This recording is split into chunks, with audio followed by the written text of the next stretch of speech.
Hello. അപ്പോൾ നമ്മൾ പ്രൊജക്റ്റിന് വേണ്ടി കോഴിക്കോട് പോവുകയാണ്. ഓഫ് കോഴ്സ് പ്രൊജക്റ്റിന് വേണ്ടിയിട്ടാണ് പോകുന്നതെങ്കിലും നമുക്ക് ന്യൂ ഇയറും കൂടി അവിടെ സെലിബ്രേറ്റ് ചെയ്യാനുള്ളൊരു പ്ലാനോട്ടാണ് നമ്മൾ പോകുന്നത്. അപ്പോൾ ട്രെയിൻ വന്നു. ഞാൻ കുറ്റിപ്പുറത്താണ് ട്രെയിൻ കയറിയിട്ടുള്ളത്. ട്രെയിൻ വന്നു. എസ് കുറച്ച് പർച്ചേസിംഗ് ഉണ്ടായിരുന്നത് കഴിഞ്ഞു. ഇതാണ് നമ്മുടെ ഹോസ്റ്റൽ. ആദ്യമായിട്ടാണ് ഹോസ്റ്റലിൻ്റെ പേര്. കുറച്ച് പേര് ഇന്നലെ വന്നിട്ടുള്ളതുകൊണ്ടാണ് അസ്റ്റിൽ അവിടെ ഇരിക്കുന്നത്. ലഗേജൊക്കെ അവിടെ വെച്ചതിന് ശേഷം ഞങ്ങൾ ഫുഡ് കഴിക്കാൻ വേണ്ടി അന്നത്തെ ആദാംസ് കഫേയിലാണ് ഫുഡ് കഴിക്കാൻ പോയിട്ടുണ്ടായിരുന്നത്. പിന്നെ കുറച്ച് റെസ്റ്റ് എടുക്കാൻ വേണ്ടി ഫോക്കസ് മാളിൻ്റെ ഫ്രണ്ടിൽ വന്നിരുന്നു. പിന്നെ ഞങ്ങൾ റിസ് പോയിട്ട് പ്രൊജക്റ്റും കാര്യങ്ങളൊക്കെ ചെയ്തതിന് ശേഷം രാത്രി ഇറങ്ങിയിട്ട് ബീച്ചിൽ പോയപ്പോൾ ഷിഫ്നാടെ കസിൻസ് ഉണ്ടായിരുന്നു അവിടെ. അപ്പോൾ അവർ വാങ്ങിച്ചു തന്നതാണ് ഈ ഐസ്ക്രീം. അങ്ങനെ അത് കഴിച്ചിട്ട് പിന്നെ അവിടെ യന്ത്രൂഞ്ഞാലും പിന്നെ ഈ തോണി അതൊക്കെ ഉണ്ടായിരുന്നു. അപ്പോൾ ഞങ്ങൾക്കൊരു പൂതി. അപ്പോൾ ഞങ്ങൾ കയറി. അതും ഈ തോണിയുടെ അറ്റത്താണ് പോയിരുന്നുണ്ടായിരുന്നത്.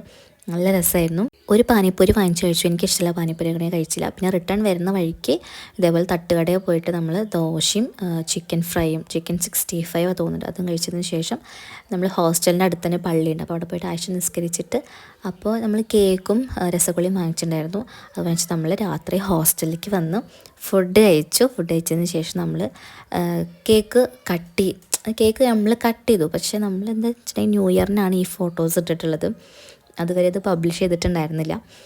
അങ്ങനെ നമ്മളെല്ലാവരും നല്ല ടേസ്റ്റുള്ളൊരു കേക്കും ആയിരുന്നു, ചോക്ലേറ്റ് ആയിരുന്നു. അപ്പോൾ ഇന്നത്തെ ദിവസം അങ്ങനെ കഴിഞ്ഞു. അപ്പോൾ ഇതാണ് ഫസ്റ്റ് ഡേ. ബൈ.